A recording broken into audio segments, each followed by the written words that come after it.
ஓம் சாந்தி. இன்றைய முரளி 2/4/2025 பாப்தாதா மதுபன். இனிய குழந்தைகளே, இந்த பழைய அழுக்கான உலகின் மீது உங்களுக்கு எல்லையற்ற வைராக்கியம் வர வேண்டும். ஏனென்றால் நீங்கள் தூய்மையாக வேண்டும். உங்கள் உயரும் கலையால் எல்லோருக்கும் நன்மை உண்டாகும். கேள்வி: ஆத்மாவே தனக்கு நண்பராகவும் தனக்கு விரோதியாகவும் இருக்கிறது என்று சொல்லப்படுகிறது. உண்மையான நட்பு எது? பதில்: ஒரு தந்தையின் சீமத்துப்படி சதா நடந்து கொண்டே இருக்க வேண்டும்.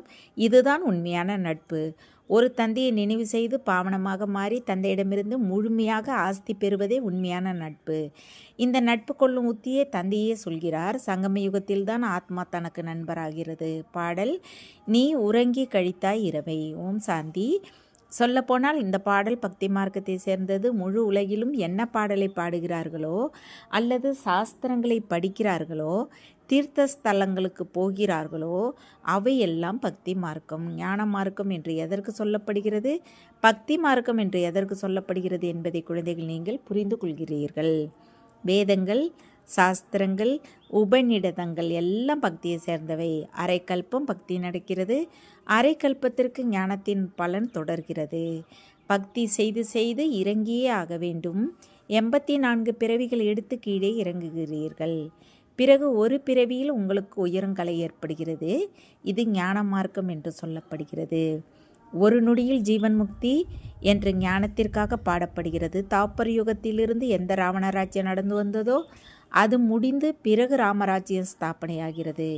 நாடகத்தில் எப்போது உங்கள் 84 பிறவிகள் முடியுமோ அப்போது உங்கள் உயரும் கலையால் எல்லோருக்கும் நன்மை ஏற்படும். இந்த வார்த்தை ஆங்காங்கே எந்த சாஸ்திரத்திலாவது இருக்கிறது. உங்கள் உயரும் கலையால் எல்லோருக்கும் லாபம். அனைவருக்கும் சத்கதி கொடுப்பவராக ஒரு தந்தை மட்டுமே இருக்கிறார். சந்நியாசி போன்றோர் அநேக விதங்களில் இருக்கிறார்கள்.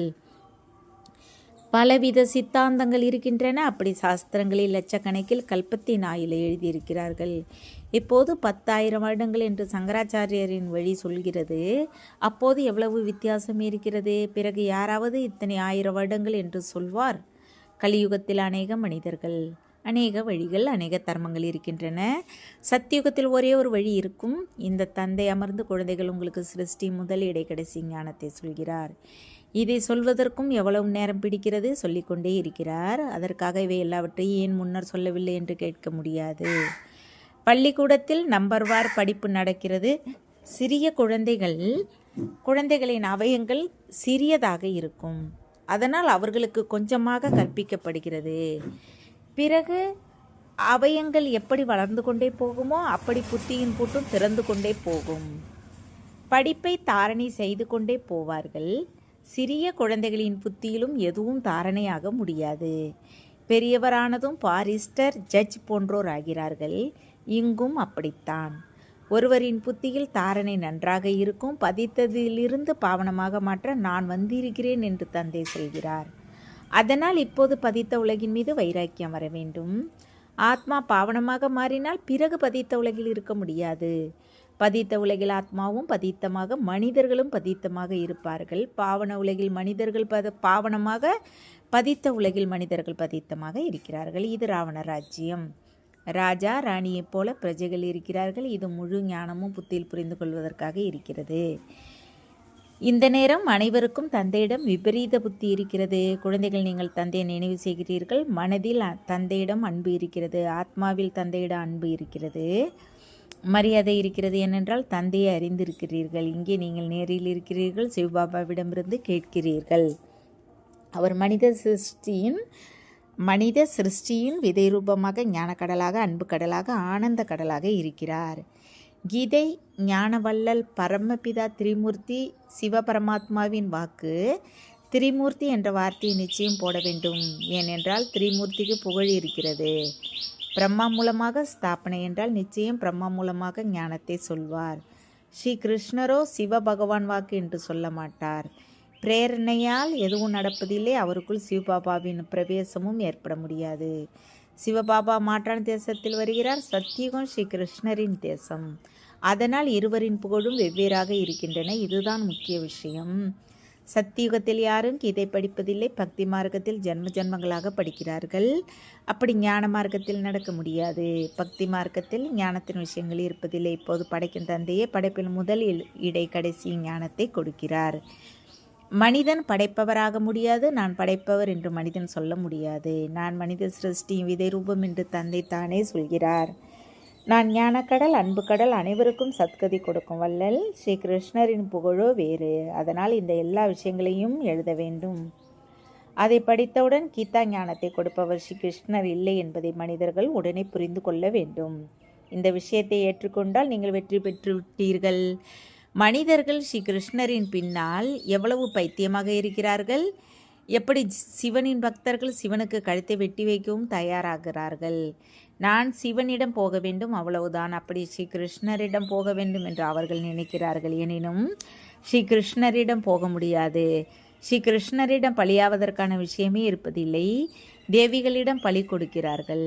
தேவர்களுக்கு ஒருபோதும் பலி கொடுப்பதில்லை. நீங்கள் தேவிகள் தானே.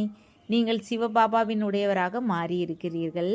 அதனால் சிவபாபாவிடம் பலியாகிறீர்கள். சாஸ்திரங்களில் வன்முறை விஷயங்களை எழுதி வைத்திருக்கிறார்கள். நீங்கள் சிவபாபாவின் குழந்தைகள். உடல் மனம் செல்வத்தை பலியிடுகிறீர்கள். வேறு எந்த விஷயமும் இல்லை. எனவே சிவன் மற்றும் தேவிகளிடம் பலி கொடுக்கிறார்கள்.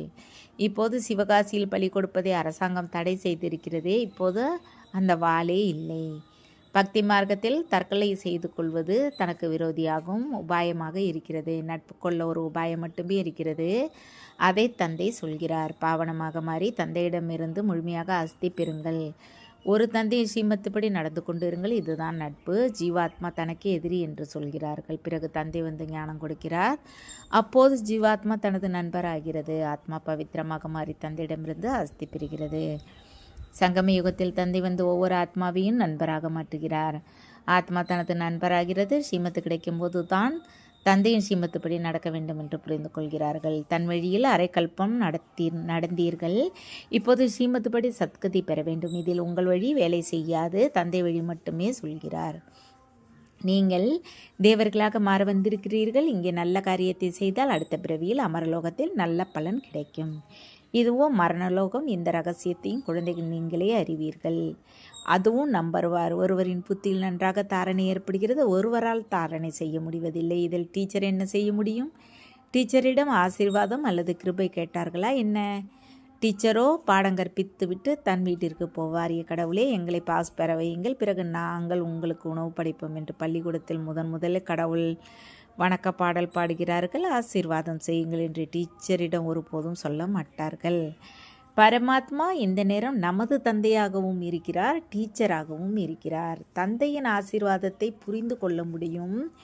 குழந்தை பிறந்தால் அதற்கு செல்வத்தை கொடுக்க வேண்டும் என்று தந்தை குழந்தை பெற விரும்புகிறார். இது ஆசீர்வாதமாக இருக்கிறது தானே. இது ஒரு சட்டம். குழந்தைக்கு தந்தையிடமிருந்து ஆஸ்தி கிடைக்கிறது.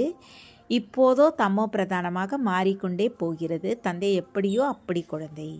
நாளுக்கு நாள் ஒவ்வொரு பொருளும் தமோ பிரதானமாக மாறிக்கொண்டே போகிறது. தத்துவங்களும் தமோ பிரதானமாக மாறிக்கொண்டே போகின்றன. இது துக்கதாமும். இன்னும் 40,000 வருட ஆயுள் இருந்தால் என்ன நிலை ஏற்படும்? மனிதர்களின் புத்தி முற்றிலும் தமோ பிரதானமாக மாறிவிட்டது. இப்போது குழந்தைகள் உங்கள் புத்தியில் தந்தையோடு யோகம் வைக்கும் வெளிச்சம் வந்துவிட்டது. எந்த அளவு நினைவில் இருப்பீர்களோ அந்த அளவு வெளிச்சம் அதிகமாகி கொண்டே போகும். நினைவால் ஆத்மா பவித்திரமாகிறது.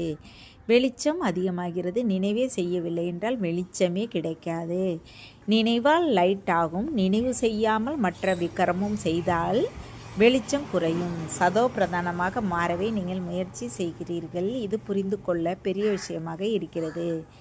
நினைவால் தான் உங்கள் ஆத்மா பவித்திரமாக மாறிக்கொண்டே போகும்.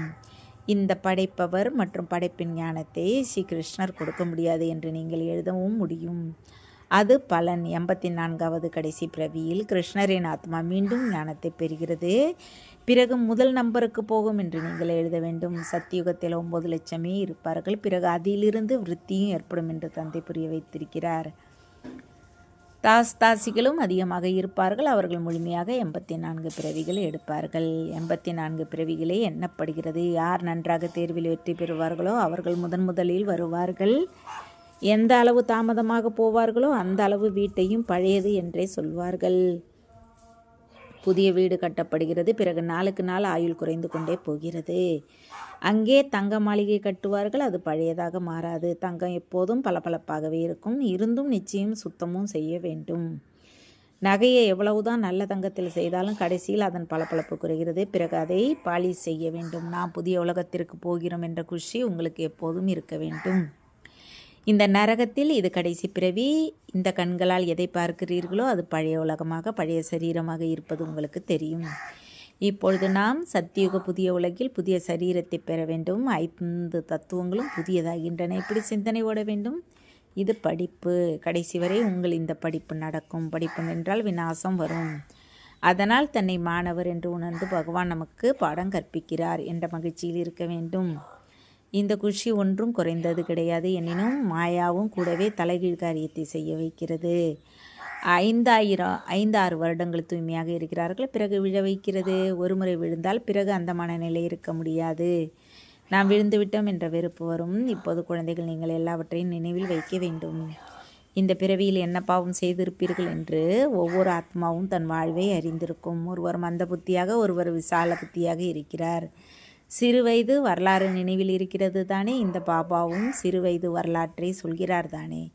பாபாவிற்கு அந்த வீடு எல்லாம் நினைவில் இருக்கிறது. எனினும் இப்போது அங்கு எல்லாம் புதிய வீடுகளை கட்டி இருப்பார்கள். 6 வயது முதல் தனது வாழ்வின் கதை நினைவில் இருக்கும். ஒருவேளை மறந்திருந்தால் மந்தபுத்தி என்று சொல்வார்கள். உங்கள் வாழ்க்கை வரலாறை எழுதுங்கள் என்று தந்தை சொல்கிறார்.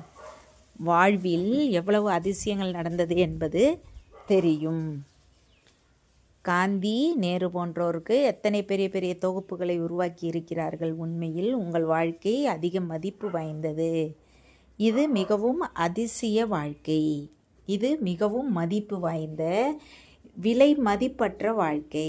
இதன் மதிப்பை சொல்லி முடிக்க முடியாது. இந்த நேரம் நீங்கள் சேவை செய்கிறீர்கள். இந்த லட்சுமி நாராயணர் எந்த சேவையும் செய்வது இல்லை. உங்கள் வாழ்க்கை அதிக மதிப்பு வாய்ந்தது. அதனால்தான் பிறருக்கும் அப்படிப்பட்ட வாழ்வை உருவாக்க சேவை செய்கிறீர்கள். யார் நன்றாக சேவை செய்வார்களோ அவர் புகழுக்கு தகுந்தவர் ஆகிறார். வைஷ்ணவி தேவிக்கும் கோவில் இருக்கிறது. இப்போது நீங்கள் மிக உண்மையான வைணவராகிறீர்கள். வைணவர் என்றால் பவித்திரமானவர். இப்போது உங்கள் உணவு பானங்களும் வைணவமாக இருக்கிறது. 1ஆம் நம்பர் விகாரத்தில் நீங்கள் வைணவராகவே இருக்கிறீர்கள். ஜெகதம்பாவிற்கு நீங்கள் எல்லோரும் குழந்தைகள். பிரம்மா குமார் குமாரிகள். பிரம்மா மற்றும் சரஸ்வதி மற்ற குழந்தைகள், அவர்களின் சந்ததிகள். நம்பர்வார் தேவிகளாகவும் இருக்கிறீர்கள். அவர்களுக்கு பூஜை நடக்கிறது. மற்றபடி இத்தனை கரங்கள் போன்றவற்றை கொடுத்திருப்பது எல்லாம் தவறு. நீங்கள் பலரை தனக்கு சமமாக மாற்றுகிறீர்கள். அதனால் கரங்களை கொடுத்திருக்கிறார்கள். பிரம்மாவையும் 100 கரங்கள் உடையவராக, 1000 கரங்கள் உடையவர்களாக காட்டியிருக்கிறார்கள். இவை எல்லாம் பக்தி மார்க்க விஷயங்கள். தெய்வீக குணங்களையும் தாரணை செய்யுங்கள் என்று உங்களுக்கு தந்தை சொல்கிறார். யாருக்கும் துக்கம் கொடுக்காதீர்கள். யாருக்காவது தலைகீழ் வழியை சொல்லி சத்திய நாசம் செய்யாதீர்கள். தந்தை மற்றும் ஆஸ்தியை நினைவு செய்ய வேண்டும் என்ற ஒரே ஒரு முக்கிய விஷயத்தை புரிய வைக்க வேண்டும். நல்லது.